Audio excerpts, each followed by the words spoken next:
Hey, how y'all doing out there? This is Pete over Southwest Rod and Custom, and what we're going to do today is I'm going to go over some special tools that you're going to need to buff your car out.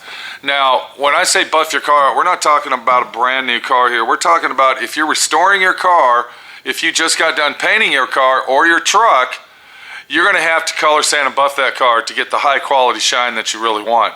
And that's what we're going to do today, is go over the tools that it takes to really buff it out the right way. Welcome to D.I.Y. Automotive School with my friend Pete and Minnie, the body shop girl. It's everything you need to know about cars and more.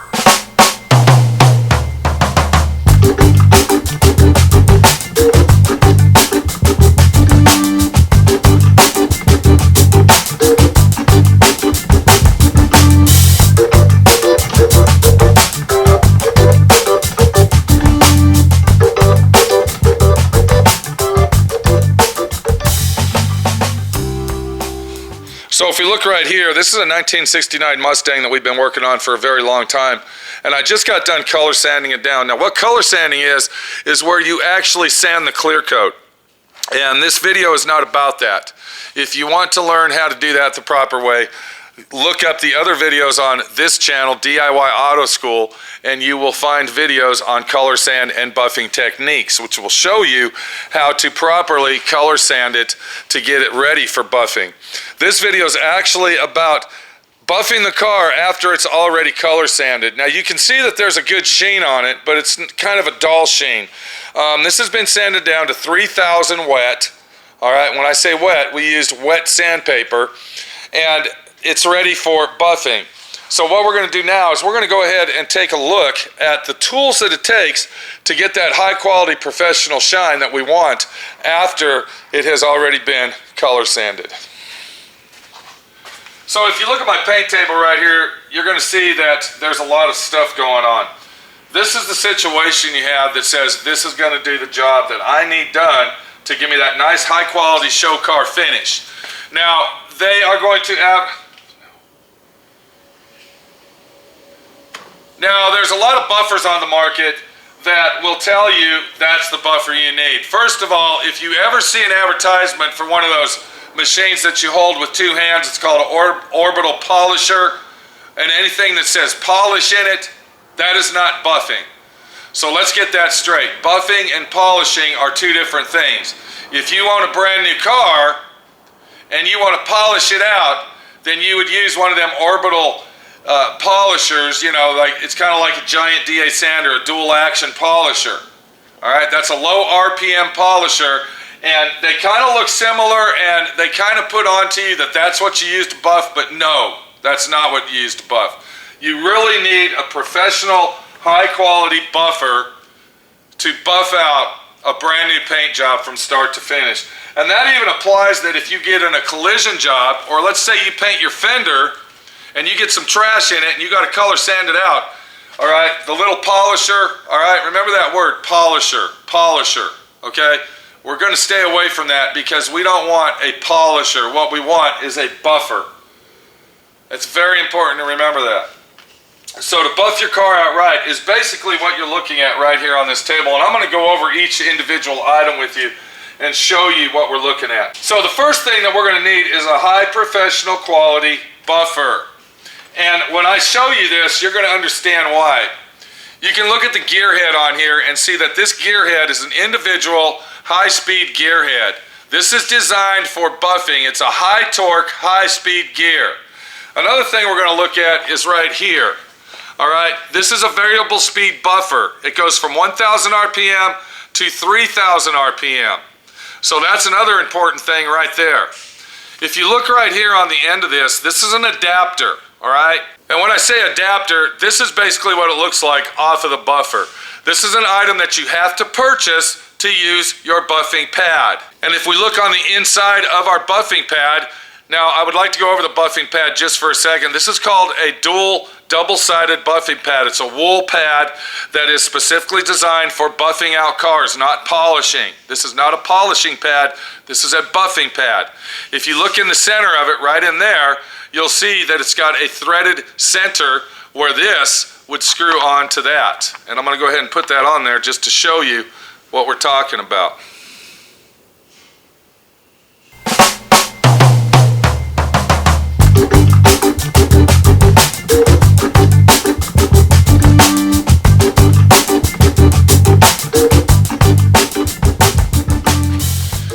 Now that we've been over the buffing pad, and we're going to go over that a little bit more in detail, I want to show you what this buffer does.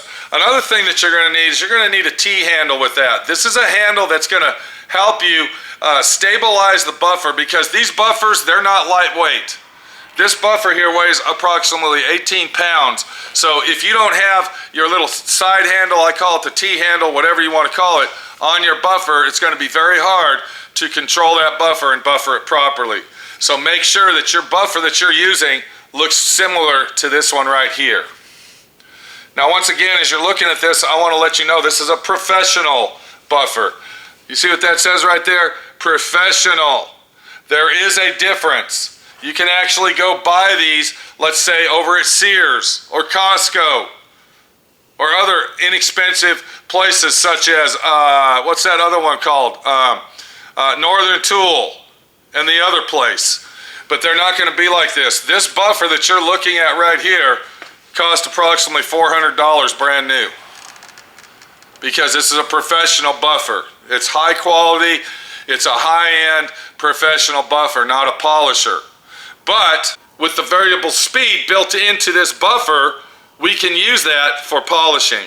Now I want you to pay close attention. When I pull the trigger, you can see how that turns. All right? Now another thing is I'm going to go ahead and turn the RPMs up all the way. Now I want you to pay attention.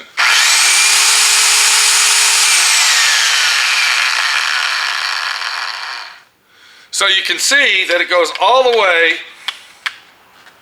from 1,000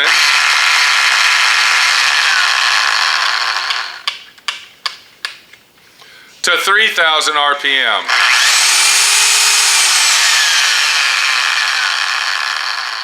Now another thing that's unique about this buffer, being a buffer, not a polisher, is that it's got a variable speed trigger. So you got the variable speed switch right here, which manually sets it, but for precise buffing, you got the trigger as well. Now pay attention. See how I'm doing that? Now watch what.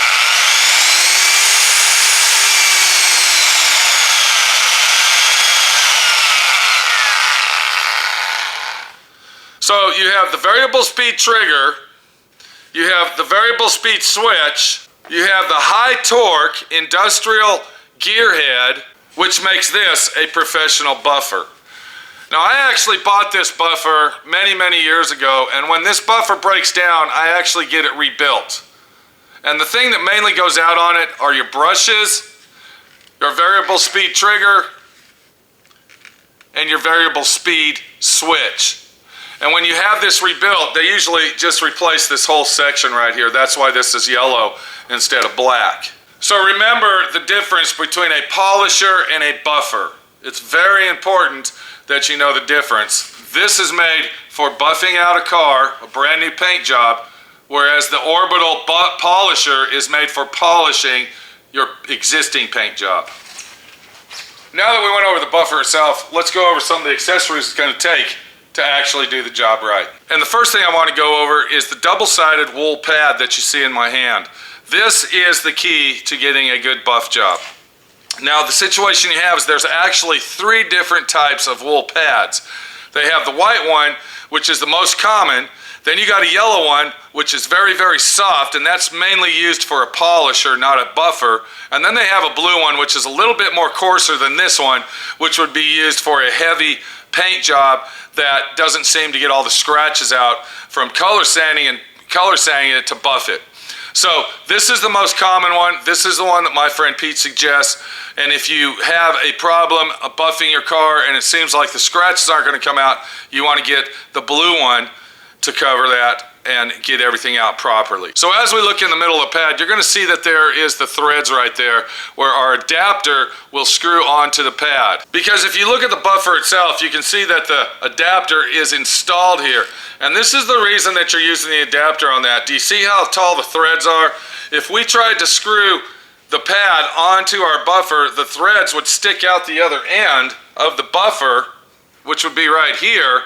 And then when we went to buff the car, what would happen is those threads would be grinding into the paint and scratching it. So it's important that you have the adapter. Now once you get done overall buffing the whole car and everything is complete and you think you're done, you're really not. Because now what we got to do is we got to go ahead and polish the car. Now we're still going to use our professional buffer to do that, but what we're going to do is we're going to turn it down, turn the RPMs down using our switch, because when you buff a car, you want to buff it at 1800 RPM. When you polish it, you want to bring it down to about 1200, 1300 RPM to buff it properly. And to polish it, this is the tool that you're going to use right here. This is called a waffle face polishing pad. It's a foam pad, it's a black pad, and it is also a Velcro pad. And you'll have to have this adapter. This adapter is very expensive. This is about $65 for this Velcro adapter to use the Velcro pad. This is what you're going to do on your final buff job, is you're going to use the waffle face foam pad, and what that's going to do, that's going to remove all of the compounds that you use to buff your car out and also wax it at the same time. And you know, I'm kind of getting ahead of myself because the situation is there's actually one more tool that you need to use when you're using your wool pad, and that tool is called a spur. This is a very important tool right here. This tool is used to clean the pad, all right? It cleans the pad as you're buffing. I want you to look really close at that pad and you can see all that dry wax. And then I want you to watch close. As I pull the trigger on my buffer, I'm going to go ahead and take my spur to clean the pad.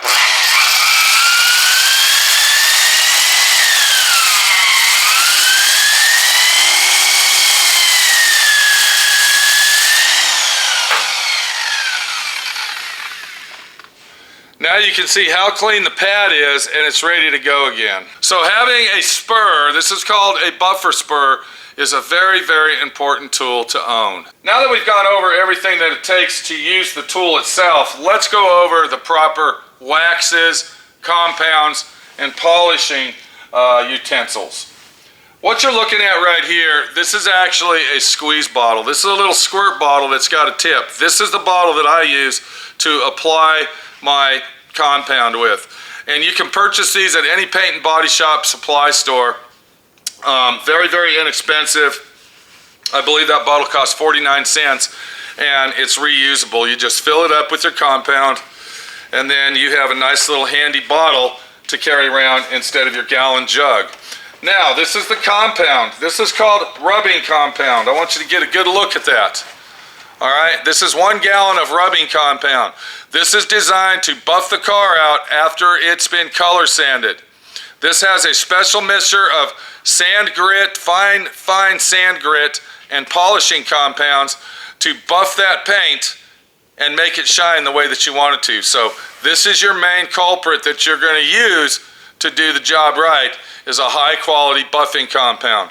Now this particular buffing compound is made by a company that's been around for a very long time. I'm not going to advertise for them because I don't advertise for them, but you can see the part number right there and possibly get a recognition of what it is just by looking at it. So if you're going to buff your car out, don't be fooled by using those 2-in-1 waxes, that one wax does it all, this, that, and the other. That's bullshit. If you're going to do it the right way, you got to do it in 2 stages, and this would be part 1 right here. So if we look at our rubbing compound, that's going to be used with our wool pad. You can see the wool pad here. This is our wool pad wax. This is the compound that's going to be used with that. Once you're done with that, and you move on to the foam pad, what you're going to do is you're going to use polish. You're not going to use compound, we're going to use a polish. And what this polish is going to do, it's going to remove all the swirls, it's going to take all the compound wax off, and it's going to give us a semi you might say, wax job. It's not going to wax our car for us, but it's going to clean everything off to ensure that all the compound and swirls and wax are gone. And that's where our foam pad comes in, right there. You want to use a high quality waffle face, black, not white. There is a difference.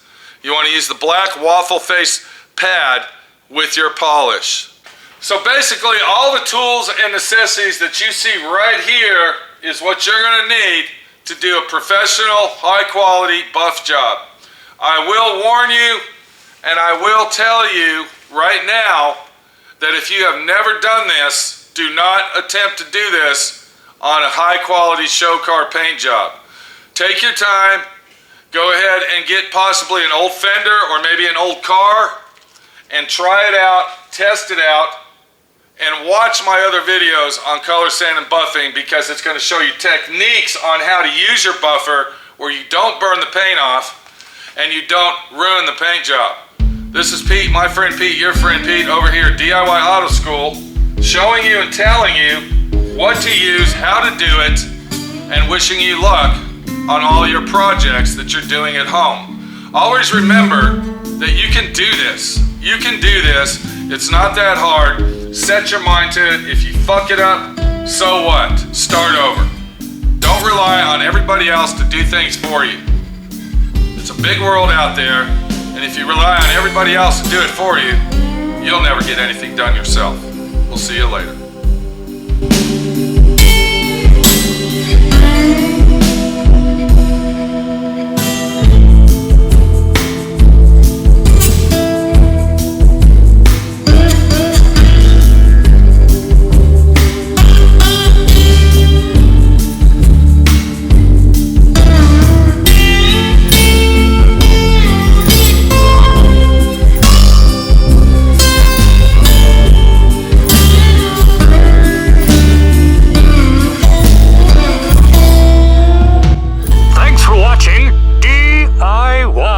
Automotive School. Classes don't stop till you know everything.